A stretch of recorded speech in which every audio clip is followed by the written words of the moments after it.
काफी दिनों के बाद फिर से कोर्ट की हियरिंग हुई। काफी कुछ हुआ रहेगा कोर्ट की हियरिंग में। पहले तो आज के पूरे दिन की कोर्ट की हियरिंग मैं जानना चाहूंगा कि किस तरह से कोर्ट की हियरिंग हुई, उनके वकील की तरफ से क्या कुछ नई पेशकश हुई। आज आज हमें 4 दिन की रिमांड मिली है, 20 तारीख तक की, ओशिवारा पुलिस स्टेशन में। कल हम सेशन कोर्ट में गए थे कि पहले दिन ही आदिल के वकील ने जो है कि जेसी मांग ली थी, जुडिशनल कस्टडी जिसको कहते हैं। इतिहास में कहते हैं पहली बार ऐसा हुआ है कि पीसी नहीं मिली और जेसी मिल गई। वो सब लोग शॉक थे, सारे वकील सब लोग शॉक थे। कोर्ट में पीपीए गोपीचंद जी से लेकर फाल्गुनी, अशोक जी, सब लोग शॉक थे। फिर अशोक जी की एंट्री हुई, पीपीए की एंट्री हुई, और जो हमारा युद्ध कोर्ट कचहरी पुलिस स्टेशन, कोर्ट कचहरी, डिफरेंट डिफरेंट कोर्ट कचहरी पुलिस स्टेशन, हम लोग पुलिस कस्टडी पीसी के लिए लड़े कि पुलिस कस्टडी हो आदिल को। आदिल जो है जीसी लेकर, जुडिशियल कस्टडी लेकर वहीं से वहीं बेल कर कर फरार हो जाना चाह रहे थे। पुलिस के हाथ नहीं आना चाह रहे थे, पुलिस को इंक्वायरी नहीं करने देना चाह रहे थे।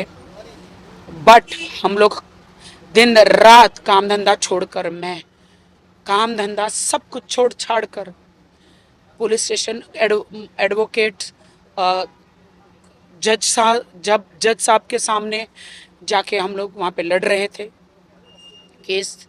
फाइनली हमें पुलिस कस्टडी मिल गई और हम लोग आज आथा रोड जेल से आदिल को लेकर आ गए पुलिस कस्टडी में। उनका मेडिकल करने लेकर गए हैं। अब उनको सारी पूछताछ की जाएगी। मेरे पैसे जो 1.5 करोड़, 1 करोड़ 60 लाख, दूसरे 10 लाख का घपला है जो इस पुलिस स्टेशन में नहीं बन सकता, वो कहीं और पुलिस स्टेशन में बनेगा। और भी बहुत 3-4 केस है जो मैं गई नहीं हूँ, मेरे पास समय ही नहीं है वो करने के। पहले ये केस तो खत्म हो यहाँ का। तो आज पुलिस कस्टडी मिली है, अब सारी इंक्वायरी होगी। थोड़ा सा सुकून मिला है, हम लोग लड़े हैं, विक्ट्री हुई है। राखी जी, इनके वकील ने जब आज एंटर कर रहे थे कोर्ट में, उसके पहले मीडिया से सबसे बड़ी बात की थी कि उनके तरफ से कुछ कॉल्स आ रहे हैं, उनकी माता जी को कॉल्स आ रहे हैं, काफी कुछ बोला है उन्होंने। क्या लगता है किस तरफ से उनके, ये कितनी सच्चाई है इस बात पे आपको? उनके पहली बात तो आदिल के वकील में दम ही नहीं है। वो बहुत ही फंबल मारते हैं कोर्ट में, सारी धाराएं जो वो है वहाँ पे सेक्शन, तो वो भूल जाते हैं। हमारे एडवोकेट उनको याद दिलाते हैं। सिर्फ मीडिया में आके उनके पास तो और कुछ बोलने को है ही नहीं, क्योंकि हमारे एडवोकेट मुंह तोड़ जवाब देते हैं, जैसे फिल्मों में आप देखते हैं, मिलॉर्ड, तारीख तारीख पे तारीख, ये सारी चीज़ें। हमारे एडवोकेट जो है अशोक सौरगी, फिर फाल्गुनी, फिर हमारे पीपीए गोपीचंद जी, मुंह तोड़ जवाब उनको दे रहे। वो सारा ही फंबल मार रहे जज साहब के सामने, बिल्कुल भी वो एकदम डरे हुए हैं। तो उनके पास कुछ है ही नहीं बोलने को, इसीलिए वो मीडिया ने घेर लिया तो कुछ तो बोलेंगे ना, इसलिए वो झूठे इल्ज़ाम डाले हैं। मैं तो उनके माँ बाप को खुद बात करना चाहती हूँ, उनके माँ बाप तो फ़ोन ही नहीं उठाते हैं मेरा।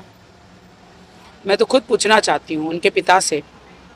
आदिल का एक वीडियो है जो कह रहे कि मेरे पिता के पास सारे कागजात है, आतिक भाई जो है बैंगलोर में, उनके पास गाड़ियाँ हैं, मेरे पैसों की ली हुई गाड़ियाँ यहाँ वहाँ रखी है।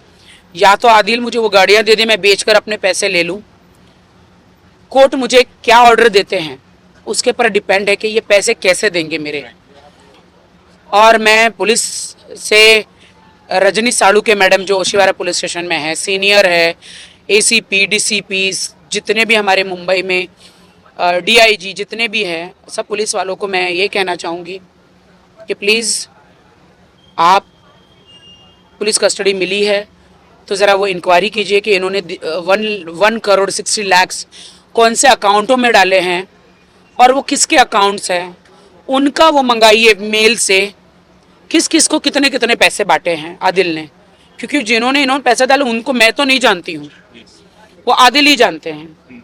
तो आदिल ने ही वो कारें खरीदी है, सारी कारें खरीदी है, किसके अकाउंट में पैसे डाले हैं, क्या उन्होंने प्राइवेट अपने अकाउंटों में पैसे डाले हैं या सचमुच कारें खरीदी हैं, या फिर उन्होंने जिनसे कारें खरीदी उनके अकाउंट में डाले हैं, अपने डैडी के अकाउंट में डाले हैं, या आतिक भाई के अकाउंट में डाले हैं, या अन्य और लोगों के अकाउंट में डाले हैं मेरे पैसे।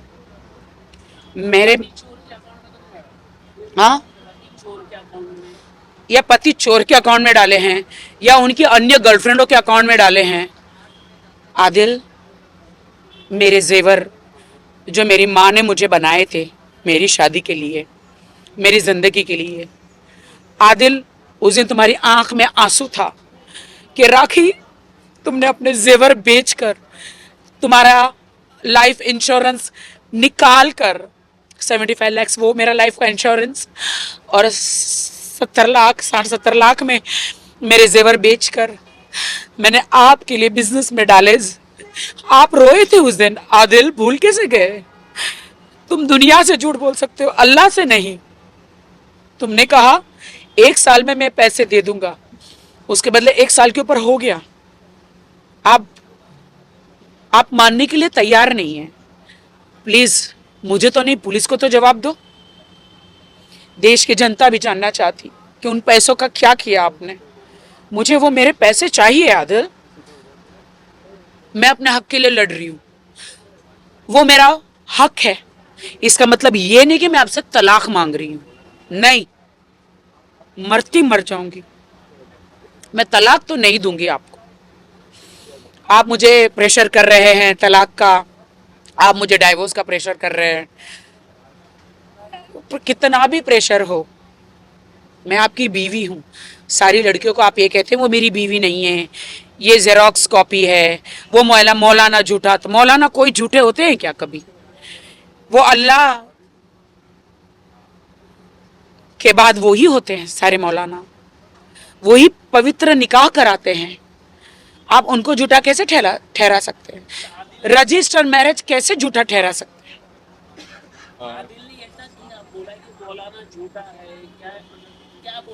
वो रिकॉर्डिंग है मेरे पास, वो पति चोर की, जो पति चोर लड़की है ना, जो सबके पति चुराती है, मेरा भी चुराया, मेरा भी घर तोड़ा।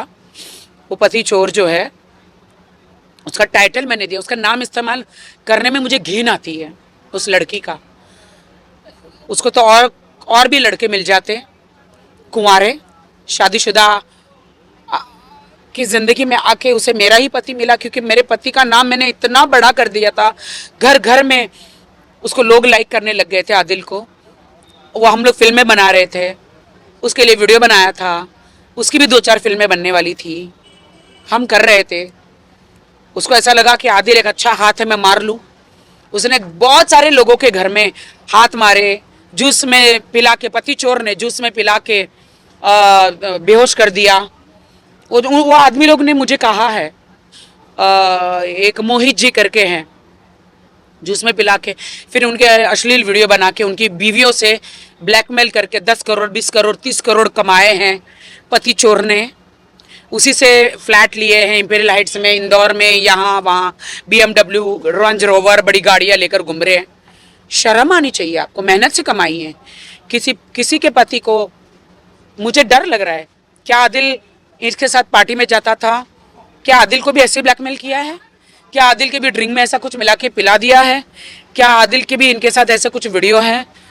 तो इसलिए आदिल इसको सपोर्ट कर रहे थे, मुझे छोड़ रहे थे, मुझे भी नहीं पता है कुछ। आज मैंने देखा जब आदिल आए थे, आदिल कई दिन पहले एक और बार आए थे पुलिस स्टेशन में, उन्होंने अलग कपड़े पहने थे, आज अलग कपड़े पहने थे। जिस तरह देख रहे पूरे मुंबई में सिर्फ आप ही उनको जानते हो, मैसूर से पूरे मुंबई में देखिए, गए तो पीले शर्ट में थे, उनको किसी ने कपड़े नहीं पहुंचाए। तो पति चोर जो कपड़े भी पहुंचा रही है, बहुत सारी चीजें पहुंचा रही है। हाँ, दूसरे के पतियों के ब्लैकमेल किए हुए पैसे जो है मेरे पति पे उड़ा रही है। उसे ऐसा लगता है कि ये छुट के आएगा और मुझसे शादी करेगा। कल हमने प्रेस कॉन्फ्रेंस में देखी आपने शर्लीन और मैं देखती हूँ आप कैसे शादी करती हो, क्योंकि मैं शादीशुदा हूँ अभी। और आदिल से शादी करना इतना आसान नहीं है। आदिल कितना भी कहे मैं मुसलमान हूँ, मैं 4-4 शादियां करूंगी ना, मुस्लिम लोग भी इतना इजाजत नहीं देते। हाँ, आप सिर्फ निकाह करते तो आप मुझे तलाक दे सकते थे, लेकिन सल्यूट करती हूँ, धन्यवाद मोदी जी, आप जुग जुग जियो मोदी जी।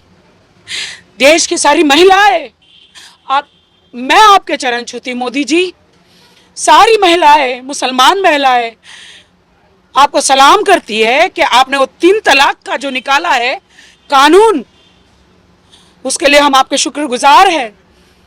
मुझे नहीं पता कि 3 तलाक का जो कानून मुझे भी एक दिन लागू पड़ जाएगा, मुझे नहीं पता था। अगर मेरे पति ने ऐसा मेरे साथ किया तो फिर से वो एक केस बनेगा। तो बेहतर है मेरा पति मुझे तलाक ना दे। मेरा रजिस्टर मैरिज भी है, ना कोर्ट से दे और ना 3 तलाक मेरे सामने कभी यूज भी ना करे ये शब्द। तो ये पति चोर जो है लड़की, मैं कह देना चाहती हूँ कि तुम भूल जाओ मेरे पति से शादी करने के लिए। राखी जी, एक आखिरी सवाल होगा मेरा। जिस तरह आपने कल देखा शर्लिन और आपकी जी। दोस्ती हुई, कई महीनों पहले आप लोगों का केस था, उसमें भी एक केस हुआ था आप पे, आप जेल में गए थे, एंड अभी भी एक केस चल रहा है पूछताछ। कौन जेल में गया था भाई? आपको जेल से पूछताछ के लिए बुलाया था, पूछताछ के लिए जेल से? Amboli police station. नहीं, अम्बोली पुलिस स्टेशन से पूछताछ के लिए बुलाया। पूछताछ के लिए बुलाया था। लोगों का कल आप जिस तरह दोस्ती हुई, लोगों का कहना है कि आप माफ कर दिए शर्लिन को, इसी तरह आदिल को भी इन फ्यूचर आप माफ करने वाले हो? शर्लिन का मेरा इतना बड़ा केस नहीं है। शर्लिन मेरी बहुत पहले से फ्रेंड थी। शर्लिन, देखिए मैं 10-10 कोर्ट घूम नहीं सकती हूँ ना, तो शर्लिन आदिल को भाई बना के एक इंटरव्यू कर रही थी, तो मैंने शर्लिन को बताया, शर्लिन हम पुराने दोस्त हैं। उनके घर पे, उनके बंगले पे गई, उनको कहा शर्लिन एक काम करो, पहले मेरे मोबाइल में ना आप सब देख लो आदिल ने क्या किया है मेरे साथ, फिर आप अपना आदिल को सपोर्ट करो या उसको, आप डिसीजन अपना ले सकती हो, आप एक लड़की हो, आपको अधिकार है अगर आपने आदिल को भाई बोला है तो शर्लिन ने सब वीडियो ऑडियो सब देखा, वो शॉक हो गए, उनके रोंगटे खड़े हो गए। मैं तो कि उसके आंख से आंसू भी गिरे कि राखी तुम्हारे साथ ऐसा होता है तो एक आम लड़की के साथ क्या होता होगा, उसने क्या किया होगा। जो धारा 376 की भी जो मैसूर से लगी है रेप केस की, और भी अन्य लड़कियां जो बाहर नहीं आ रही है, मैं आपको कहती हूँ, आज वादा करती हूँ, ये पति चोर भी एक दिन आदिल पे केस करेगी।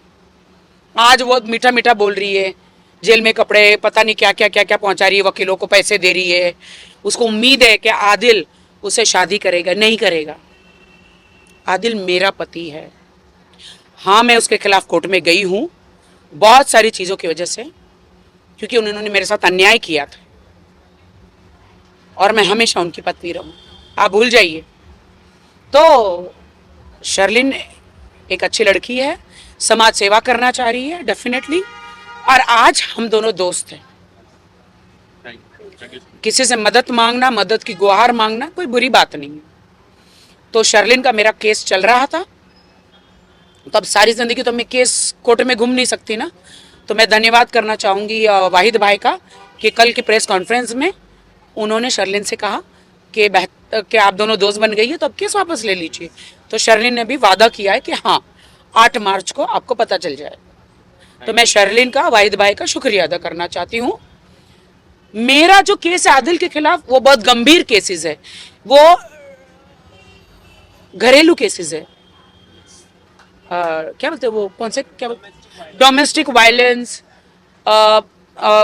मनी मैटर, धोखाधड़ी, चीटिंग के, फिर 420, फिर एक्स्ट्रा मैरिटल अफेयर्स, वही शादीशुदा जिंदगी में बीवी को मारना, बीवी होते हुए भी बाहर एक्स्ट्रा मैरिटल अफेयर्स करना, बीवी के माँ के जेवर जो उसकी माँ रही नहीं है, वो बीवी की पूंजी है, वो और वो दूसरी लड़कियों को दे देना। मेरे बहुत सारे केसेस है, 2-4 केसेस तो अभी मैंने किए नहीं है, उसके लिए मेरे पास वक्त नहीं है, पहले इससे निपट लूँ। बहुत बहुत शुक्रिया आप सबका। बाद शायद उनकी कस्टडी खत्म होगी और शायद मैसूर पुलिस वापस आके उनको लेकर जाएगी। मुझे नहीं पता है ये, मुझे ऐसा लगता है। आपको लगता है अगर मैसेज न्यूज़ देखी जाएगी तो पुलिस की थोड़ा बड़ी है, क्योंकि यहाँ की मीडिया कवर करती है, वहाँ तो इतना कवर नहीं कर पाएगी। मुझे लगता है कि कर्नाटका की मीडिया भी नंबर 1 होगी, हालांकि मैं कन्नड़ा नहीं समझती हूँ, बट वहाँ की मीडिया भी डेफिनेटली अच्छी होगी।